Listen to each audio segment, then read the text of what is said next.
Kamil Chopin argazkilari baigorriarra eta bere lana ezagutuko ditugu gaurko saioan. Gazte Baxe Nafartarraren xedea Euskal Herria ardatz hartuta arima duten proiektuak ezagutzaraztea da argazkien bitartez.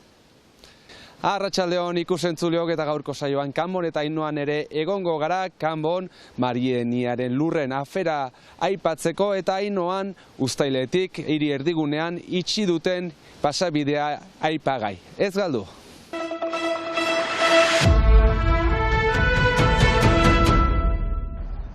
Kanbon, Marienia izena duen etxe bizitza eraikuntza proiektuaren kontra direnek diote, 4 hektarako eremuaren jabeek eta promotoreak lurren saltzeagiri berria sinatu dutela, parada berria ikusten dute proiektuan geldiarazteko.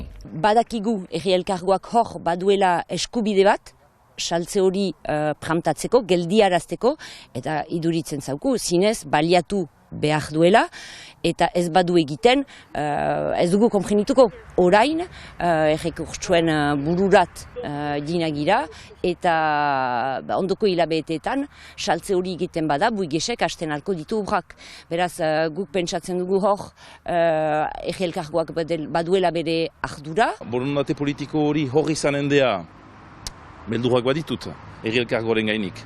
Baina segur da, proiektu horren aurka garen guztiok, pentsatzen dugula, legalki eskupean ukaiten alditugun ahal guztiak erabili behar ditugula, proiektu hori gelditzeko. Baina nara, saltze berria notarioak eginduen agiria ez da oraino heldu Kanboko herriko etxerat, ez eta elkargorat. Lorsque nous aurons reçu cette notification, on va l'étudier. Gaia hurbiletik aztertuko dute horretarako 3 hilabeteko epea izan dezaketela dio Jean-René Etxegaraik, hitzeman du topaketa antolatuko duela udazkenean, laborantza ere muen zaintzea aipatzeko. Datorren udaberrian, udal hauteskundeak ospatuko dira hemen Ipar Euskal Herrian, Marieniaren gaia, kanpainaren ardatzetako bat izanen da, gaia pilpilean baita beti hemen Kanbon. Bertzalde, jazko apirilean, herriko kontseilu tirabiratsua izan zen bertan, auzapeza erori eta minartu zuen, ez beharrunekin lotura dutelakoan, irailaren 9an 3 lagun epaituko dituzte Baionan.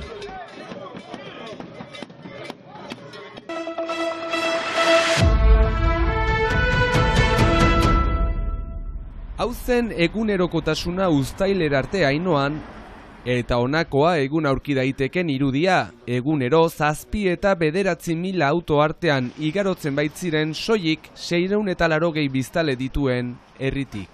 Ez da udan bakarrik urte guzian, baina oto apastentziena dantxina buruziak izienak. Egoera honek nazkatuta eta nekatuta herritar talde bat herri erdigunea ixtea eskatzen hasi zen 2021ean, azkenean egin den modura. Ainoa erdigunera sarrera goizeko 9:00 7:00 itxita dago, soilik Ainoako herritarrek eta bertako komertxantek dute bertara sartzeko aukera eta gainontzeko bisitari guztiek herri sarreran dagoen parkinean utzi behar dute autoa. Aldaketa handia izan da jendendako, hemen urte guztian diena, gatik beti iten du turismoak traba ematen dola, arek ikartzen dola ini jende, gatik hemen bisitariak eta ganden urte hemen hori gehixo badie, etorzenea, eta gero hemengo jendentzat hainitz aldaketa bada, bertzanaz urte guztian, behinon otoak nahi duten atrebesatu dantxinea joateko, berko dute itzuria egin, departamendoko bertze bidetik, 3 minutan afera da. Herritarrek aho batez eskertu duten erabakia. Biziki ongi, je pense que voilà, le village a retrouvé ça. Herriak lasaitasuna berreskuratu duela dio, paketsuagoa dela orain eta hobea dela herritarrentzat. C'est vraiment du bonheur. Zoragarria dela diosku, bizia berreskuratu dutela, zaratarik gabe jendea orain kalean ikusi daitekeela. C'est fantastique. Beraientzat zoragarria dela dio, bezeroek ere eskertzen dutela, lan gehiago egiten ari dela. Jendeak lasai ibili eta erosketak egiteko denbora hartzen duela. Eta auto eta zarata aldetik, herria lasaiago dagoela. Hasi berri dugun irailean neurrien lehen balorazio bat egingo du herriko etxeak. Hoai, resultatuak zeintu ikusiko irailean, baina komertxantak egun kontendie, eta biztan leheztu balio alteak badakio kontendiela. Hoai, jenden galdea da atxikitzeko urte guzian. Ohikoa ez den arren, oraingo honetan harresiek askatasuna ekarri dietelako.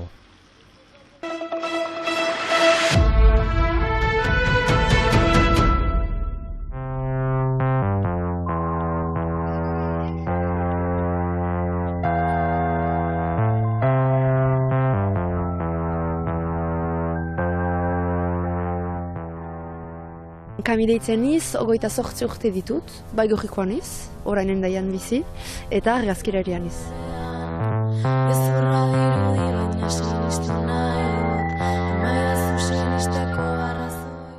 Xantza dut zen eta ene lana da, egiazko lana da, baina beti askatasun anitz batekin ibiltzen niz, nahi dutana egiten dut beti.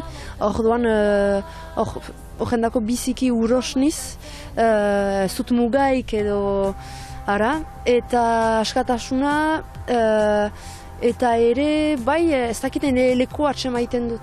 Bera naia bidelagun zuela argazkilaritza analogikoaren munduan lehen urratsak eman zituen Camille Chopenek. Zirkoa ikasi ondotik Parisera joan eta bertan argazkilaritzari buruzko ikasketak egitea erabaki zuen. Lan egiten dut nortasunaren ingurian, Euskal Herria, nortasuna, identitatea eta gizartea. Nahi dut energia guzia hortan ezagri, ara Euskal Herria, bai gaurko Euskal Herria erakusteko, eta argazki horiak egoiten dira, pentsatzen dut importanta dela, zinez gure mundua gaur egun argazkitan hartzea, eta hala ere banatzea, zenta atsemaiten dut importanta biziki Euskaldunek egitea lan hori. Argazki sesioak nola prestatzen dituen azaldutu gazteak. Aintzinetik lantzen dut, bai badakit ukanen dutala portreta bat egiteko egunean, bai pentsatzen dut pixkat adibidez argia, non egiten dutan, ingurumena nola izanen denez, eta jantziak ere bai, pixkat dena iraikitzen dut aintzinetik, eta horrela bai kontrolatzen dut, eta da zinez bai pintura bat bezala nahi dut, maite dut zinez den dena elementu guziak kontrolatzea eta den dena batzea. Hain zuzen aurrera eraman dituen proiektuen artean bai ala bai argazki erakusketa dago. Altxali Lidrak kabaretearen kideen arimak argazki bidez erakusteko helburu izan duena.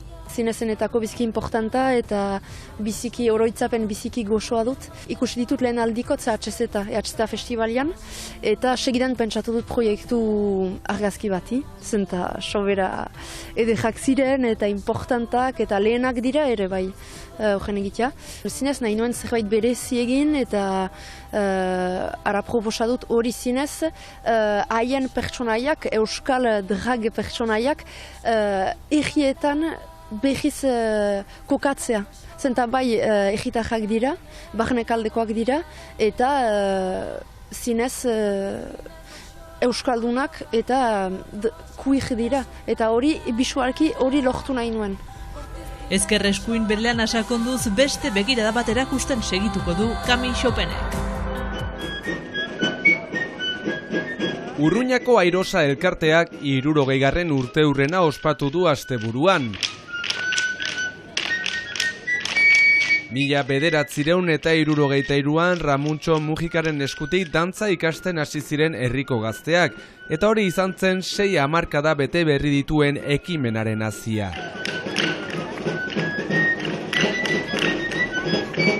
Mila 1967an elkartera musikari eta abeslariak batu ziren. Egun 58 dantza ikasle inguru dira, eta orotara dantzari, musikari eta abeslariak aintzat hartuta 100 kide inguru ditu elkarteak. Asteburuan urteurren berezia ospatzeko antolatu duten ikusgarriko irudiekin agurtuko zaituztegu gaur. Ikusentzuleok, izan ongi eta bihar arte.